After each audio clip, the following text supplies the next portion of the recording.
Hello, this is Mr. Clark. We're going to go over the week 24, day one assignment.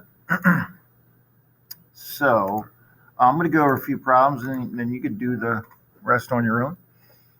All right, so I'm going to do this in a Word file because I can draw these little rainbows and I'll show you what they do. All right, so we're reviewing the distributor property and that's going to lead up to what we're doing on day two.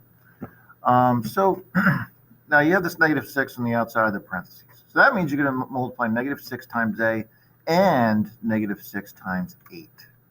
So first thing we're going to do is -6 times a. That's what that little bump there is for. -6 times a is going to give you -6a. -6a, right? And make it a little bigger. Okay, and then you do -6 times 8. So there's negative, see if I get this to move. Yeah, -6 times 8, right? And then -6 times 8 is -48. So you put a minus 48. So that's the answer to that one. That's how you do that. Here you do 4 times 1 and 4 times 9x. Now I'll do that one because you have a 9 in front of the x this time. So first thing you do is 4 times 1. And I think you know 4 times 1 is 4. Make that a little bit bigger too. Make sure everybody can see that. Good. All right. And then you do, let me get one of these bigger rainbows here. You do 4 times 9x. What's 4 times 9? 36. And then the x, 36x. So you put a plus 36x. Right? That's it. That's your answer. There's no equals or anything in there. Just doing the distributor property. Just practicing that. All right, let me get a couple of these not so beautiful rainbows down here so I can use them on a couple more. Okay. So you also see, oh, here's a good one. This one's the -8's on the right side, but it's the same thing. You're going to do the same thing you just did. Let me get a couple of these guys down here. All right. So the first thing you're going to do is -8 times 3n. There you go. What is -8 times 3n?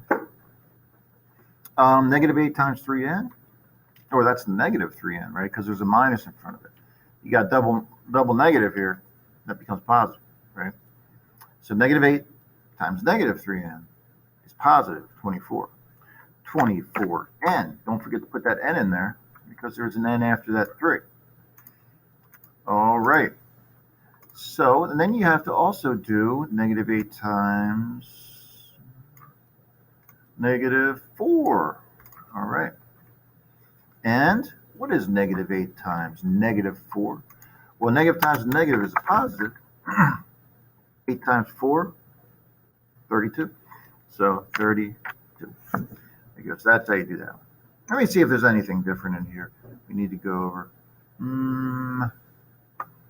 These are kind of similar. I'll do one more for you, though. Let me do this next one here. Number 6.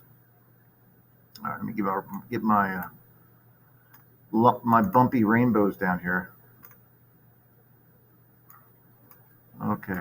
So the first thing again, -8 times, or sorry, 8 times -b.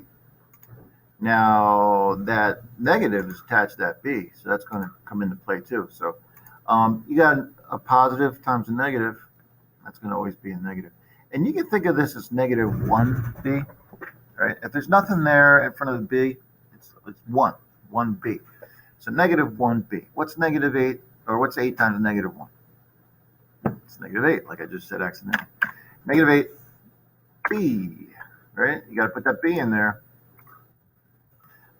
And then you're going to do -8, or I keep saying -8. You have to do 8 times -4. That's -4, so that negative is attached to that 4, right? What's 8 times 4? 32. And since you got a positive times a negative, it's negative.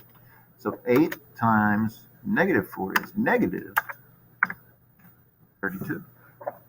All right, that's it for this lesson. So let me know what questions you have. Thank you.